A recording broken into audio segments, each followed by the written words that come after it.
Hello student, आज मैं doctor Rekha Gupta आपके साथ डिस्कस करूंगी सप्लाई। जैसा कि आप सभी को पता है, पिछले लेक्चर में हम डिस्कस कर चुके हैं गुड्स एंड सर्विस टैक्स के अंदर टैक्सेबल इवेंट किसे कहते हैं, किस इवेंट क्या इवेंट होगा कि हमने टैक्स लगाना है, ठीक है। और दूसरा हमने डिस्कस किया था गुड्स किसे कहते हैं, सर्विस किसे कहते हैं, और हमने इन सभी टर्म्स को सेक्शन वाइज डिटेल में स्टडी कर ली है। अब मेन टॉपिक जो आपको पहले भी डिस्कस किया था, मेन क्या है, टैक्सेबल इवेंट। इवेंट घटित होगा तभी टैक्स लगेगा, ठीक है। तो in case of GST, event is taxable, event is supply. तो ये इवेंट है टैक्सेबल इवेंट की, जो मैंने पिछली वीडियो में आपके साथ डिस्कस किया था, उसका रिजल्ट क्या था, सप्लाई, ठीक है। ये आप सभी को पता है। जो हमारा पुराना लॉ था, इनडायरेक्ट टैक्सेस का बहुत ज़्यादा ग्रुप था, वहाँ पर बहुत सारी टर्म्स टैक्सेबल इवेंट अलग अलग टाइप के थे। तो जो जीएसटी में है, एक सिंगल कौन सा है, टैक्सेबल इवेंट क्या है, सप्लाई है, ठीक है। आप सभी को समझ गया। आज हम क्या डिस्कस करेंगे, सप्लाई, और कौन से सेक्शन के अंडर है, section 7 of central GST act, ठीक है। जीएसटी क्या होता है, GST system is a single taxable event है। सप्लाई क्या है, सिंगल टैक्सेबल इवेंट है। In GST system there will be a single taxable event. Single जैसे बहुत सारे इवेंट नहीं है, हम जीएसटी में सिर्फ एक ही इवेंट पढ़ेंगे, वो क्या पढ़ेंगे, सप्लाई पढ़ेंगे। और ये क्या है, सप्लाई क्या है, की रोल, की मतलब एक सेंटर पॉइंट है। यदि सप्लाई होगी, यही डिस्कस करेगा taxability of all the transaction, कि सभी ट्रांजेक्शन की टैक्सेबिलिटी बनती है या नहीं बनती, किस पर डिपेंड करती है, सप्लाई पर करती है। तो भी हमने सप्लाई को क्या कहा है, की रोल, ठीक है। और हमने कहते हैं कि टैक्स लगाना है, फिर कलेक्ट करना है। टैक्स लगाएंगे और कलेक्ट तभी करेंगे ना यदि सप्लाई होगी। किसकी सप्लाई होगी, supply of goods and service, मतलब कि supply of goods and service होगी तभी हम नेक्स्ट टर्म यूज करेंगे। टैक्स लगाना है और कलेक्ट करना है, डिपेंड करता है। Levy and collection depend on supply of goods and services. जो लेवी एंड कलेक्शन है, ये हम नेक्स्ट चैप्टर में आपके साथ डिस्कस करेंगे, ठीक है। और जनरल मीनिंग हमने सप्लाई के दो मीनिंग लिए, एक पुराने टाइप से, एक जीएसटी के बाद से। तो सबसे पहले जनरल मीनिंग ऑफ सप्लाई, जो नॉर्मली हम किसको सप्लाई कहते हैं, टू प्रोवाइड और furnish something, to provide, furnish something, हम कुछ प्रोवाइड करते हैं और समथिंग करते हैं, ठीक है। ये तो आपको बताइए ये और as per GST law, goods and service tax law के अंदर सप्लाई की डेफिनेशन नहीं दी हुई है। जैसे आप नो लेंगे कि बहुत ही इंपॉर्टेंट टर्म है, supply of goods, supply of service, supply of goods and service, पर इसमें डिटेल में कोई भी डिफाइंड मतलब एक स्पेसिफिक डेफिनेशन नहीं दी गई है। फिर भी है कुछ points. Section 7 center GST provide for the activities to be treated as supply, ठीक है। और स्कोप ऑफ द सप्लाई के बारे में भी बताया, ठीक है। इतना आप समझ गए। सप्लाई क्या है, एक सेंटर पॉइंट है और ये सिंगल टैक्सेबल इवेंट है, और हर कुछ सारी टैक्स लायबिलिटी किस पर डिपेंड करती है, सप्लाई पर करती है। हम टैक्स लगाना है या कलेक्ट करना है, किस पर डिपेंड करता है, सप्लाई पर डिपेंड करता है। और जनरल मीनिंग क्या है, टू प्रोवाइड और फर्निश समथिंग, है ना, कुछ प्रोवाइड करना है किसी को, उसको हम कहते हैं सप्लाई करते हैं। पर as per the GST law हम कोई पूछेंगे जीएसटी लॉ में सप्लाई की क्या डेफिनेशन है, नहीं दी गई है। पर फिर भी section 7 center GST provide the activities, activity बताई गई है कि ऐसी एक्टिविटी होगी तो उसको हम क्या कहेंगे, सप्लाई करेंगे। स्कोप ऑफ द सप्लाई मतलब कि स्कोप क्या होता है, हमारे अंदर कितना दायरा है, ठीक है। तो सप्लाई के अंदर कितना दायरा है कि कौन कौन सप्लाई के अंदर आता है, ठीक है। नेक्स्ट है एलिमेंट ऑफ सप्लाई, मतलब कि सप्लाई के एलिमेंट किसे कहते हैं, एलिमेंट आप सभी समझते हैं कि उसकी टर्म भी कह सकते हैं हम उसको, है ना, उसके टर्म भी कह सकते हैं। जैसे आप डिटेल में टैक्सेबल, सबसे पहले टैक्सेबल सप्लाई, टैक्सेबल सप्लाई, चलो सप्लाई की कौन सी होनी चाहिए जिस पर क्या लगाया जा सके, टैक्स लगाया जा सके, ठीक है। मतलब ऐसी सप्लाई को हम इसमें कंसिडर नहीं करेंगे जिस पर हम टैक्स नहीं लगाएंगे। कंसिडरेशन, जैसा कि आप सभी ने कॉन्टैक्ट पढ़ा है, कॉन्टैक्ट तभी होता है जब दोनों पार्टियों की तरफ से क्या हो, कंसिडरेशन हो।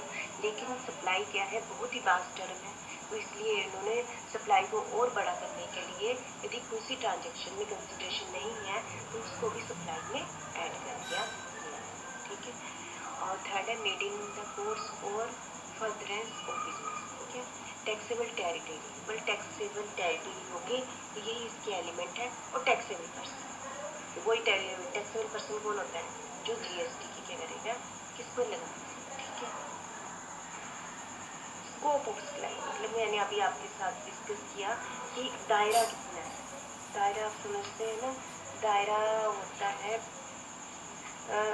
मेरे अंदर को जिस ना मैं कितने बच्चों को पढ़ा सकती हूँ, 10 बच्चों को पढ़ा सकती हूँ, 50 बच्चों को पढ़ा सकती हूँ। सभी का स्कोप अलग अलग होता है।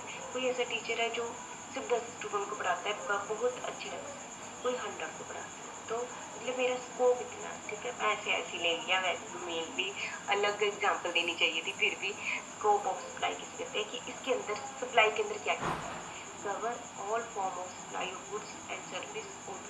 इसमें सप्लाई में सप्लाई ऑफ गुड्स आता है, सप्लाई ऑफ सर्विस आता है, supply of goods and service आता है। फिर भी एक शॉर्टकट में सप्लाई में आता है अंडर सेक्शन 7(1) और सबसेक्शन ए के अकॉर्डिंग। सप्लाई में क्या क्या आता है, सेल आता है सबसे। सेल किसे कहते हैं, sale mean transfer of property from one person to another person, ठीक है। हम अपनी ओनरशिप, सेल किसे कहते हैं, हम ओनरशिप एक पर्सन से दूसरे पर्सन की तरफ चली जाती है। जैसे मार्केट से हम पेन लेते हैं तो उस पेन की ओनरशिप उस पर्सन से, जो बेचने वाले से और खरीदने वाले की तरफ क्या हो जाती है, ट्रांसफर हो जाती है, ठीक है। ट्रांसफर भी इसी का एक टाइप है, पर ये ट्रांसफर थोड़ा और अलग सा या फिर बात शब्द कह सकते हैं। ट्रांसफर में एवरी मोड, डायरेक्ट, एब्सोल्यूट और कंडीशनल, वॉलेंट्री, मतलब वॉलेंट्री भी ट्रांसफर कर सकते हैं, इनवॉलेंट्री भी कर सकते हैं, ठीक है। तो transfer in the simple language, transfer mean transfer of ownership of goods और सर्विस और बोथ। सेम ही आ गया जैसे सेल में था, ट्रांसफर, सेल भी एक टाइप से क्या है, ट्रांसफर, ठीक है। बार्टर, बार्टर आपको बताइए कि पहले टाइम में हर जगह पहले कौन सा सिस्टम होता था, बार्टर सिस्टम होता था कि आप मुझे चीनी दे दीजिए, पत्ती ले लीजिए ना, गेहूँ दे दीजिए, चावल ले लीजिए। तो इसमें क्या करते थे, ओनरशिप ट्रांसफर करते रहते थे, लेकिन वहाँ पर पैसे लोगों के साथ नहीं था। तो इसको हम क्या कहते हैं, barter system. Barter means exchange of goods and service for other goods and service without the use of money, ठीक है। ये होता है कि चीज़ें चेंज करते नहीं, पर हमें पैसों का यूज नहीं करना है। एक्सचेंज क्या होता है, when two person mutually transfer the ownership of one thing for the ownership of another, ठीक है। एक्सचेंज में भी वैसे तो ये समझ गए होंगे, और एक्सचेंज बार्टर एक टाइप से इसी का ही सब्स्टिट्यूट भी कह सकते हैं ना। लाइसेंस किसे कहते हैं, जब किसी एक पर्सन ने दूसरे पर्सन को अधिकार दे दिया, ठीक है, तुम यूज कर लो, इसके बदले में तुम मुझे क्या दे दो, ये चीज दे दो, है ना। Right to continue to do in immovable property, ठीक है। इमूवेबल प्रॉपर्टी का लाइसेंस दे दिया कि आप चलो कर लो, ठीक है। रेंटल, जैसे कि हमने घर पर रेंट दे दिया, सप्लाई कर दिया, तो उसके बदले में मुझे क्या मिलता है ना, रेंट मिल गया। लीज भी आपको पता है as per section 105 of transfer of property act 1882। Lease का मतलब है लीज ऑफ इमूवेबल प्रॉपर्टी, यानी किसी भी हमें इसमें लैंड को लीज पर रख दिया, उसके बदले मुझे क्या मिल गया, ठीक है, रॉयल्टी मिल गई, ठीक है। तो ये हो गया लीज हो गया। और हम सब इसको मैंने यहाँ पर मेरे कहने का मतलब रेंट पर देना, लीज पर देना, लाइसेंस देना, ये सारी क्या है, सप्लाई कर देना, कि हमने सप्लाई कर दी, ठीक है। इम्पोर्ट ऑफ सर्विस, देखो मैंने इम्पोर्ट ऑफ सर्विस बोला, यहाँ पर मैंने इम्पोर्ट ऑफ गुड्स नहीं बोला, ये आपने ध्यान रखना। मतलब कि सप्लाई में हमने क्या ऐड करना है, इम्पोर्ट ऑफ सर्विस, सेक्शन 7(1) और सब सेक्शन बी, ठीक है, इतना समझते हैं आप। और service shall be provided with consideration, service में क्या ऐड होगा, कंसिडरेशन होगा। All the condition, import of service पर कौन सी कंडीशनें लागू होंगे, section 2 sub section 11 of inter IGST act के अकॉर्डिंग और सेक्शन 211 के अकॉर्डिंग जो कंडीशनें दी गई हैं वो इम्पोर्ट ऑफ सर्विस पर लागू होंगी, ठीक है। इतना आप समझिए, ठीक है। अभी मैंने आपके साथ क्या डिस्कस किया, सप्लाई के अंदर क्या क्या इंक्लूड होता है, सेल होती है, ट्रांसफर होती है, barter, exchange, licence, rental, lease, इन सभी टर्म को आप डिटेल में बचपन से काफ़ी टाइम से ही आपको बताइए। इम्पोर्ट ऑफ सर्विस मैंने आपको यहाँ पर मेनली ये बताना था, सेक्शन क्या, सेक्शन 7(1) भी, और मेनली इसमें की सर्विस बोला मैंने, ठीक है, मैंने गुड्स नहीं यहाँ बोला, ठीक है, ये आपने ध्यान रखना। और इस पर सप्लाई इंपोर्ट ऑफ सर्विस में कौन सी कंडीशनें लागू होती हैं? सेक्शन 211 ऑफ IGST एक्ट की कंडीशनें इंपोर्ट ऑफ सर्विस पर क्या होती है? लागू होती है। ठीक है, और नेक्स्ट है हमारा including certain transaction made without consideration. जैसा कि आप सभी को पता ही है ना, मैंने बोला कि पहले भी आपको बोला कि कॉन्टैक्ट कब करते हैं? जब कंसिडरेशन होता है। लेकिन सप्लाई क्या है? बहुत ज़्यादा बास्ट चैनल है, तो इन्होंने कंसिडरेशन में बहुत सारी ऐसी ट्रांजेक्शन को भी ऐड कर दिया गया है जिसमें कंसिडरेशन नहीं है। कौन से सेक्शन के अंदर बोला है? सेक्शन 7(1)(c), और इसके बारे में शेड्यूल 1 में बताया गया है। ठीक है, तो मुझे लगता है आप थोड़ा सा टर्म स्कोप ऑफ सप्लाई समझ गए होंगे कि स्कोप में ये सारी चीज़ें आती हैं। ठीक है, और प्रोविजन सेक्शन 7, इसको मैं डिटेल में आपके साथ एक एक प्रोविजन को, एक एक सेक्शन को डिटेल में मैं आपके साथ अगले लेक्चर में डिस्कस करूँगी। फिर भी आपको इसमें ये बता देती हूँ कि जो सप्लाई के बारे में क्या प्रोविजन बनाया गया, कि जो हमारी स्कोप ऑफ सप्लाई है ना, वो कौन से प्रोविजन पर डिपेंड करती है। जो मैंने अभी स्कोप पढ़ा ना, ये कौन से प्रोविजन पर डिपेंड करती है। सबसे पहले हमारे पास हमने 4 सेक्शन पढ़ने हैं यहाँ पर। ठीक है, इन 4 को पढ़ने मतलब स्कोप ऑफ सप्लाई के अंदर आता है। वो तो शॉर्टकट में था ना, जो मैंने पिछली स्लाइड में आपको दिखाया। अब उससे रिलेटेड ये पास्ट, ये आपका मेन पेपर में भी लॉन्ग क्वेश्चन बन जाता है। सप्लाई किससे कहते हैं? यदि आपको सप्लाई आ गया ना, तो आपने ये सारे सेक्शन वाइज सब कुछ लिखना है। जो 4 पॉइंट मैं आपके सामने डिस्कस करने जा रही हूँ। ठीक है, ये बहुत ही इंक्लूसिव है सप्लाई एंड बाइटर। ठीक है, तभी तो इसमें कंसिडरेशन को भी छोड़ दिया है। ठीक है, तो सबसे पहले है सेक्शन 7(1). सेक्शन 7(1) में क्या बताया गया? नॉर्मल और टैक्सेबल सप्लाई। मतलब इसके अंदर बहुत सारी टर्म्स हम यूज़ करेंगे जिस पर, ऐसी सप्लाई यूज़ करेंगे जिस पर क्या लगना है? टैक्स लगना है। एक्टिविटीज इंक्लूडेड इन सप्लाई, इसमें बहुत सारी एक्टिविटीज हम डिस्कस करेंगे जिस पर GST लगता है। ठीक है, समझिए, बस सिंपल बात है। सेक्शन 7(1) में क्या बताता है? बहुत सारी एक्टिविटीज के बारे में बताता है जिस पर हमने GST लगाना है। ठीक है, और डीम सप्लाई नाम में, डीम मतलब मानी गई सप्लाई। एक तो ना सप्लाई हम चीज़ें सामने दिखाई दे रही है, डीम मतलब मान लिया हमने।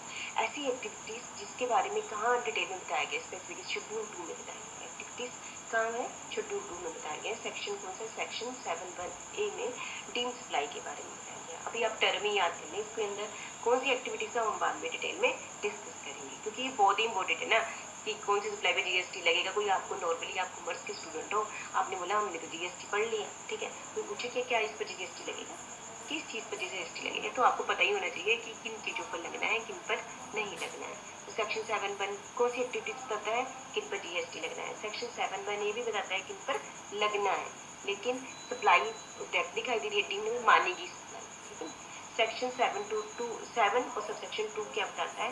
Non taxable supply. मतलब कि सामने तो दिखाई दे रहा है कि सप्लाई, लेकिन इस पर क्या लगना है? टैक्स नहीं लगना है। नॉन टैक्सेबल सप्लाई, समझ के? एक्टिविटीज एक्सक्लूडेड मतलब सप्लाई में शेड्यूल 3 में, सप्लाई के शेड्यूल 3 में ऐसी एक्टिविटीज बताई गई है जो सप्लाई में हमने ऐड नहीं करनी है। इस पर ना एक्सेप्शनल केसेस है सप्लाई के, है तो सप्लाई है, लेकिन हमने GST के पॉइंट ऑफ व्यू से उसको सप्लाई में ऐड नहीं करना है। ठीक है, और लास्ट है हमारा सेक्शन 7(3). ठीक है, 7(3) की कमी है आपके पास। 7(1), 2, 3 है ना, 1 को 2 भागों में बांटा गया है। 7(a) जिसमें डीम सप्लाई आ गया। ठीक है, सेक्शन 7(3) में declared supply of goods and services, इसमें डिक्लेयर कर दिया है कि ये सप्लाई किसकी है? Goods and service. और ये कौन डिक्लेयर करता है? ट्रांजेक्शन कौन नोटिफाई करता है? गवर्नमेंट। ठीक है, अभी तक आप सारे समझ गए कि मैंने आपके सामने डिस्कस किया सेक्शन 7(1), सेक्शन 7(1)(a), सेक्शन 7(2) और सेक्शन 7(3). ठीक है, मैं सब सेक्शन आप बोल नहीं रही हूँ, ठीक है, आप ये समझ लेना। सेक्शन 7(1) कौन सी एक्टिविटीज बताता है? जिस पर टैक्स लगना है। सेक्शन 7(1)(a) कौन सी जाती है? जिस पर टैक्स लगना है, लेकिन इसके में टर्म क्या यूज करेंगे? Deem supply. और सेक्शन 7(2) क्या किसके बारे में बताता है? ऐसी एक्टिविटीज जिन पर टैक्स नहीं लगना है। और 7(3) क्या बताता है? जिस पर गवर्नमेंट के द्वारा नोटिफाइड की गई है कि जिसको हमने टैक्स लगना है, GST में शामिल करना है। तो इसका मतलब क्या है? हमने जितने भी 3 सेक्शन पढ़े हैं उसमें सिर्फ सेक्शन 7(2) है जो उन गुड्स को हमने शामिल नहीं करना है। तो मुझे लगता है कि आप इस वीडियो में ये समझ गए होंगे सप्लाई कौन से सेक्शन के अंडर है। सेक्शन 7 डिफाइन कर रहा है। तो जो इसके बारे में डेफिनेशन हमारे जीएसटी में नहीं दी गई है, लेकिन सप्लाई क्या है, बहुत ही वास्ट टर्म है। हाँ, एक्टिविटीज ट्रांजेक्शन के बारे में बताया गया कि इनको सप्लाई में हमने क्या करना है, ऐड करना है। जैसे हमने अभी डिस्कस किया सेल, एक्सचेंज, बार्टर, ठीक है, ये सारी हमने किस करनी है सप्लाई में। और मेनली हमने क्या डिस्कस किया, इम्पोर्ट ऑफ सर्विस। मैंने इम्पोर्ट ऑफ सर्विस ही कहा है, इम्पोर्ट ऑफ गुड्स नहीं कहा है, तो उसको भी सप्लाई में ऐड करना है। और मेन बात ध्यान की बात इसमें ये है, वैसे तो कंसिडरेशन होता है कोई भी सप्लाई हो, लेकिन यदि कोई ऐसी सप्लाई की गई है जिसमें कंसिडरेशन नहीं है, उसको भी हमने सप्लाई में ऐड करना है। तो मुझे लगता है कि आपको सप्लाई के बारे में अभी तक पता चल गया। ठीक है, अच्छे से कर लेना। Thank you very much.